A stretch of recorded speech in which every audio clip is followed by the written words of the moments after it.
नमस्कार सभी को। वेदों का निरंतर ज्ञान प्राप्त करते हुए वेदों की श्रृंखला को आगे बढ़ाते हुए आज हम चलते हैं ऋग्वेद के चतुर्थ मंडल के सूक्त 33 की ओर। सूक्त 33 के ऋषि हैं वामदेव गौतम, देवता हैं ऋभुगण और छंद है त्रिष्टो। पौराणिक संदर्भ में वे मनुष्य थे जो श्रेष्ठ कर्मों के आधार पर देव बने। सूर्य से विकृत किरणों को भी ऋभु कहा गया है।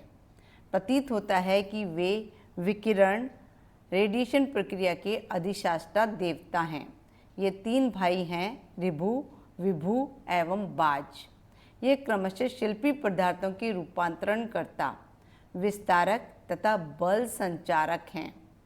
ये तीनों गुण किरणों में पाए जाते हैं। विभिन्न ऋचाओं में ऋभुओं के कौशल एवं सामर्थ्य का वर्णन है। जो ऋभुगण वायु के सदृश वेग वाले और उपकारजनक कर्म करने वाले हैं, जो अपने चतुर अश्वों के द्वारा शीघ्र ही द्युलोक को परिव्याप्त करते हैं, उन ऋभुओं के निमित्त हम यजमान संदेशवाहक के सदृश प्रार्थनाओं को प्रेरित करते हैं। सोम रस को उत्कृष्ट बनाने के लिए हम उनसे दुधारू गौओं की याचना करते हैं। जब ऋभुओं ने अपने माता पिता की परिचर्या करके अपनी महानता का परिचय दिया तथा श्रेष्ठ कर्मों के द्वारा स्वयं को बलशाली बनाया, तब उन्होंने इंद्र आदि देवताओं की बंधुता को प्राप्त किया।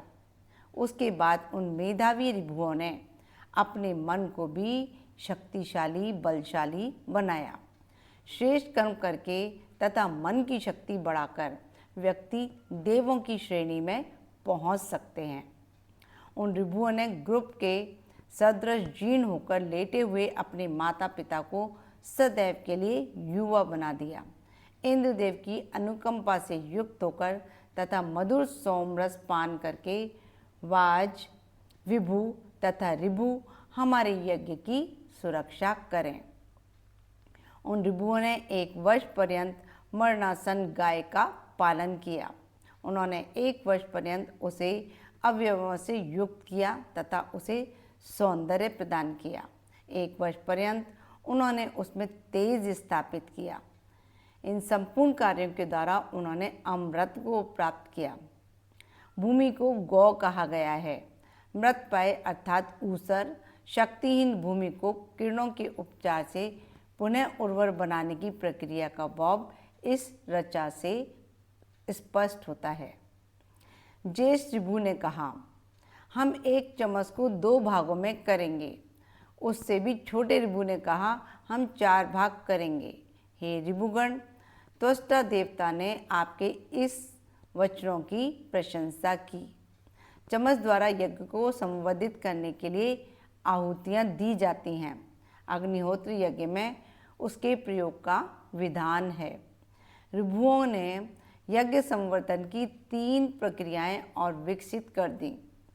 पहला, सूक्ष्म कणों को प्रकृति पोषण के लिए उपयुक्त स्वरूप देना। दूसरा, उन्हें प्रकृति में व्यापक रूप से संचारित एवं स्थापित करना। तीसरा, प्रकृति के घटकों को पुष्ट सशक्त बनाना। प्रकृति पोषण संचालन यज्ञ के लिए आहुतियाँ प्रदान करने के यह 3 क्रम ऋभुओं ने जोड़े। इन्हें त्वष्टा यज्ञ उपकरण गढ़ने वाले देवता ने सराहा। मनुष्य ऋभुओं ने सच ही कहा था, क्योंकि उन्होंने जो कहा वही किया। उसके बाद ऋभुओं ने हव्य को ग्रहण किया। दिन की तरह तेजोयुक्त 4 चम्मचों को त्रिष्टा देव ने देखा और उन्हें प्रसन्नतापूर्वक स्वीकारा। जब ऋभुगणों ने आकाश के 12 प्रभागों, आर्द्रा आदि वर्षाकारक 12 नक्षत्रों में सुखपूर्वक निवास किया, तब उन्होंने खेतों को श्रेष्ठ बनाया और सरिताओं को प्रेरित किया। जल रहित स्थानों में औषधियों को उत्पन्न किया तथा जलों को नीचे की तरह प्रवाहित किया। जिन ऋभुओं ने भली भांति बंधे हुए तथा मनुष्यों के आरूढ़ होने योग्य रथ का निर्माण किया, जिन्होंने समस्त जगत को प्रेरित करने वाली तथा अनेकों रूपों वाली गाय को उत्पन्न किया। वे सत्कर्म करने वाले, अन्नों वाले तथा श्रेष्ठ हाथ वाले ऋभुगण हमें धन प्रदान करें। देवताओं ने इन ऋभुओं के रथ निर्माण आदि कर्मों को वरदान के रूप में प्रसन्न हृदय से स्वीकारा। श्रेष्ठ कर्म करने वाले वास देवताओं के प्रिय पात्र बड़े ऋभु इंद्रदेव के प्रिय पात्र तथा विभु वरुण देव के प्रिय पात्र बने। ऋभु पदार्थों को उपयोगी स्वरूप देते हैं। वे पदार्थों के संघटक इंद्र के सहयोगी हैं। विभु विस्तारक हैं। वे विद्वान वरुण के प्रिय हैं। बल संचारक यास देवताओं दिव्य क्षमताओं के विकासक हैं।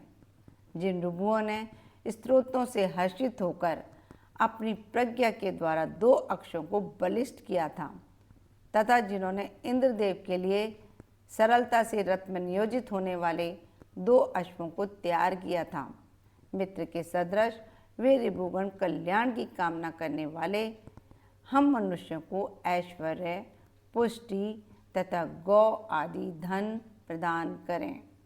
हे ऋभुओं, देवताओं ने आपको तीसरे सवन में सोमरस तथा हर्ष प्रदान किया था। तप किए बिना देवतागण मित्रता नहीं करते।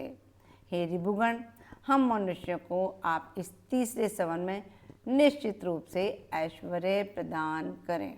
ये हुआ सूक्त 33 कंप्लीट। अब नेक्स्ट वीडियो में हम मिलते हैं सूक्त 34 के साथ में। नमस्कार सभी को। खुश रहें, स्वस्थ रहें, मस्त रहें।